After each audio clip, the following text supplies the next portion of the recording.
Hello everybody and welcome back. Good to talk to all of you again today. And first things first, if you play World of Warships and you're interested in potentially winning a free permanent space camo, reply with your in-game name, your server, and which skin you want to the pinned comment in the comments section below. And on the 28th of April, 2018, I'll pick a random winner. Gonna repeat myself one more time. Reply with your in-game name, your server, and which skin you want to the pinned comment in the comments section below. Alright, so let's move on to today's showdown, which is between the Colorado, the Nelson, and the Nagato. And let's put this sort of showdown a couple years before World War II, during the Great Depression. While entirely hypothetical, this was a period of time where there was a possibility of conflict between the three leading naval powers. The United States actually thought that a likely conflict would break out between itself and Great Britain over trade. Japan could potentially have started a conflict, maybe to try to elevate itself to being on par with the two leading naval powers. And on top of all this, we did have a global economic depression, which might have done enough, who knows, to spark a war. So since this conflict starts in the early 1930s, most of the ships that we're going to be talking about will be in their original configurations, as things like newer, heavier shells, updated armor configurations, they don't really make an appearance until much later on. Furthermore, things like carriers and other support vessels and aircraft, we generally are not going to take into consideration. Now, when I say support vessels, I mean things like cruisers and destroyers. We're not talking about things like supply ships, which are going to be important. So, let's take a look at the ship's capabilities in various categories. Although, do keep in mind that there is definitely going to be some data missing. I've done the best I can to combine various sources to try and create as complete of a picture as possible. So first up, let's talk armament. So all three ships were armed with 16-inch guns. Both Nelson and Colorado had the 406mm guns, while Nagato had 410mm guns. In terms of penetration performance, the guns were actually pretty similar. Nelson had slightly better penetration performance, but the difference was minimal. For example, at 18,300 meters, Nelson's penetration against belt armor was 18 millimeters better than the Colorado. So the difference is very small. Rate of fire was also pretty similar, with all ships pretty much managing about 1.5 rounds per minute at combat ranges. Nagato, at really low gun elevations, was able to fire faster, but combat at these kinds of ranges were pretty much suicidal, so it can be expected that most captains would avoid combat at these types of ranges. Maximum range is interesting. Nagato had the highest maximum range out of the three ships, maxing out at 38,725 meters. Nelson could reach out to around 34,750 meters, and Colorado maxed out at a pretty dismal 31,360 meters. Do keep in mind that the U.S. Naval War College didn't see combat as being all that feasible in excess of 27.5 kilometers. So it's okay, all three ships had guns that were able to reach out to what would be seen as sort of combat effective range. The limited number of rounds, remember, per gun of between 90 to 100 shells, at long range would have required expending almost all of it to actually do any kind of real damage. So, typically that's why ships had to close the range at least a little bit. In most cases, the U.S. Naval War College expected combat to be done in combat conditions, mind you, at ranges somewhere between 18 to 20 somewhat kilometers. The Japanese, on the other hand, believing that their gunnery at long range was superior to that of the Americans, well, they planned their ships to conduct combat at ranges in excess of 23 kilometers. The Nelson, most likely, would have fallen somewhere in between the US and Japanese projections based on the maximum range of her guns and the armor profile on the ship, something which we'll get to in a little bit later. Nelson did have one extra gun, but it should be noted that Nelson did have difficulty with excess dispersion, an issue that was not remedied for quite a few years, something that should minimize the bonus of having that extra gun. Now, secondary armament typically is not a big factor in battleship-on-battleship engagements, as their primary purpose was engaging smaller ships. However, in the event that combat does occur at closer ranges, the secondary armament can start engaging as well. The Nelson, with her 6-inch 50 caliber guns, had the greatest range, capable of engaging enemy targets up to 23 kilometers away. surpassing the 20-kilometer maximum range for the 140mm guns on the Nagato and the 17-kilometer range for the US 5-inch 51. The Nelson secondary battery did have a flaw. They were grouped relatively close together, and in the event of a large caliber shell hit in that area, could have knocked all of them out. Still, in the event that the secondary guns are not hit, they're going to be able to engage first, right, at a greater range than any of the two other battleships. This is a notable advantage in combat, as, in essence, during a fight, she's going to have extra firepower slinging shells downrange. Alright, so next up, let's take a look at the armor profile of the ships, and in this category, Colorado is the very clear loser. Her 343mm of belt armor is fine, but her 89mm of deck armor is pretty much abysmal. The combination of the two gave the Colorado absolutely no immunity zone against 406mm shellfire. Her vertical protection extended beyond 20 kilometers, but her deck protection was under 18.3 kilometers. In contrast, Nagato, with her 305mm belt, a thinner belt, yes, but 144mm of deck protection, had an immunity zone between 23 and about 30 kilometers.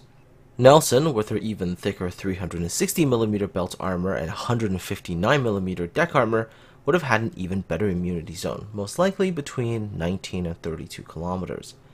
Looking into the Colorado's design history, it becomes clear that had the Secretary of the Navy approved the design that all the bureaus were asking for, the US battleship would have been more competitive. Instead, they were pretty much only given the choice of choosing between 12 356mm guns or 8 406mm guns, with a ship that, in terms of armor profile, had to be nearly identical to that of the previous Tennessee-class battleships, whose armor profile was meant to deal with the 356mm shells and not the more powerful 406mm shells. So, kind of the reason why the Colorado just is so poor compared to the other two designs. Speed is another important aspect of naval warfare, as the faster ship will always be able to choose when they would like to engage and when they want to disengage. Once again, Nagato comes in ahead of everybody else with a maximum speed of 26 knots. Nelson comes in second at 23 knots, and Colorado at the standard type speed of only 21 knots. Finally, a major US advantage during World War II, that of radar-directed fire control, would not play a role in this hypothetical engagement, as in the early 30s, fire control was still mostly done with optical rangefinders and visual spotting. This would limit accuracy at long range, hence why the US Naval War College predicted combat to occur at shorter ranges. So, which ship is most likely to come out on top in this particular engagement? Well, I think it should be apparent by now that the Colorado stands very little chance against the other two battleships. The only thing that she's on par with them is her main guns. Her armor protection is lacking against 406mm and 410mm projectiles. She's unable to run or close a distance due to her slow speed, and her lack of radar-directed fire control at this time limits her abilities to fight and decisively win a night engagement. There is actually good reason why the Colorado would fail to stand up in a 1 versus 1 engagement. As I mentioned earlier, her shortcomings can be blamed mostly on the Secretary of the Navy, who pretty much killed off any of the alternative designs that would have given her some potential advantages. For example, having 10 406mm guns and a more powerful secondary battery. The General Board, they accepted the vetoes because they believed at the time that the South Dakota class of the 1920s, not the one that you saw in World War II, this was the cancelled South Dakota class, well, the new class would stand up to these foreign battleships. However, this class was never completed due to the Washington Naval Treaty. Had the South Dakota class been completed, this video would have compared that ship against Nelson and Nagato, instead of the inferior Colorado.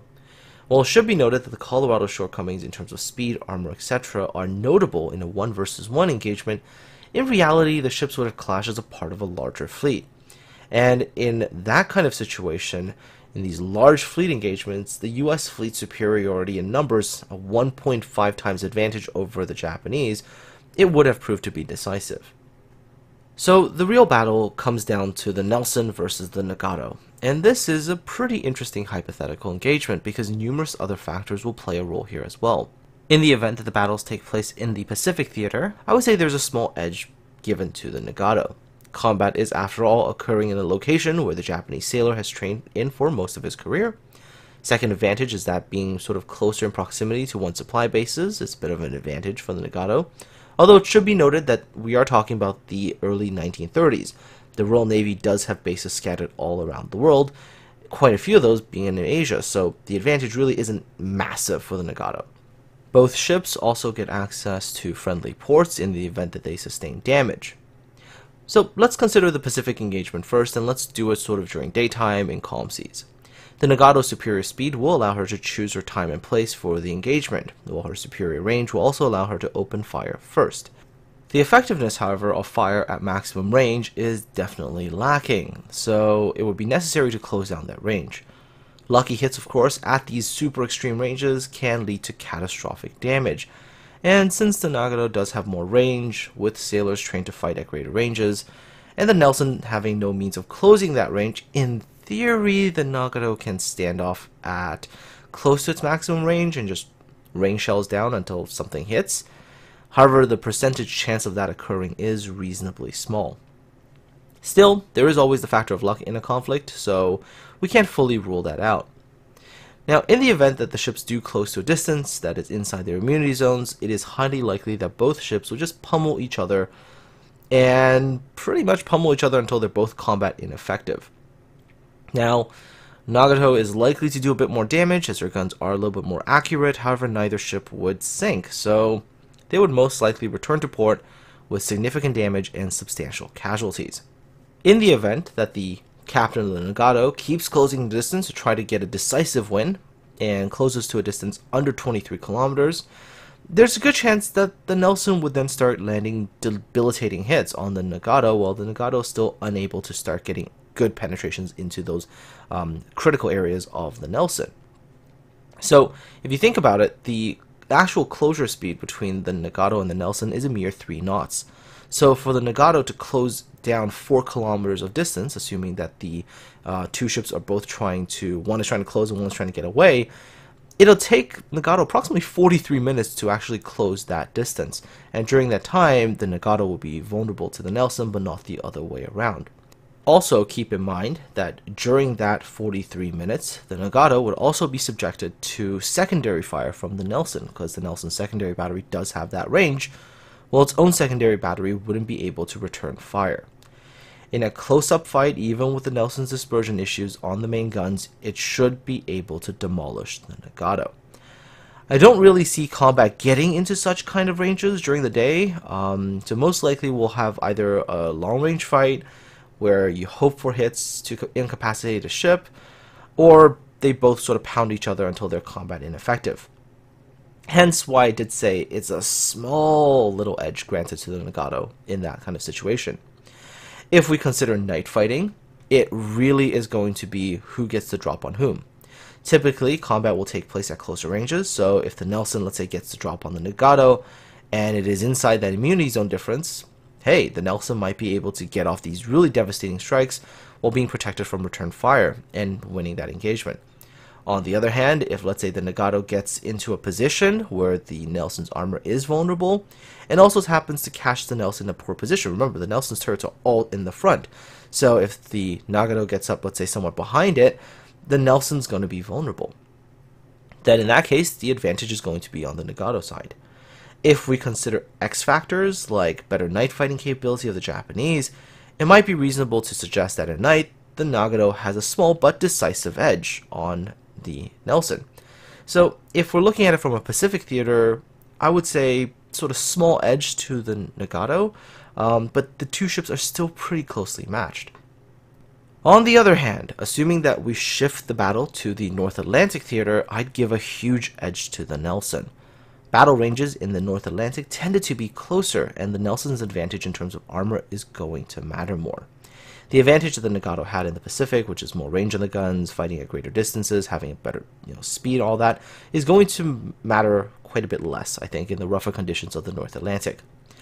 More significantly, however, and this actually plays a bigger role than these other things, more significantly is the fact that the Nelson would be closer to resupply bases, closer to repair facilities.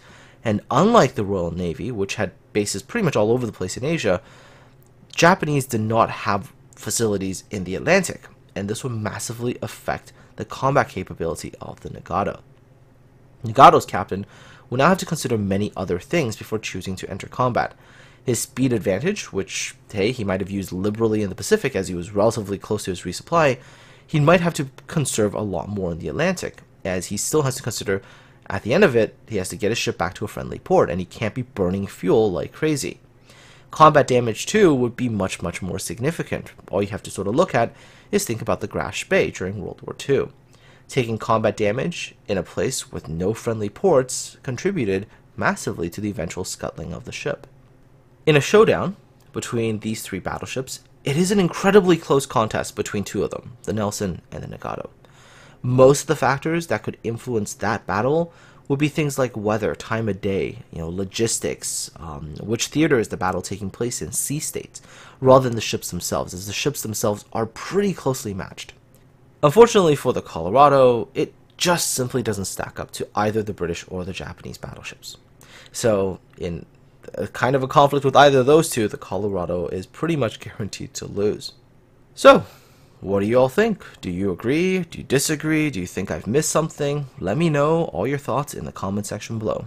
Aside from all that, folks, take care of yourselves, have yourselves a really good day, and of course, I'll talk to all of you again soon.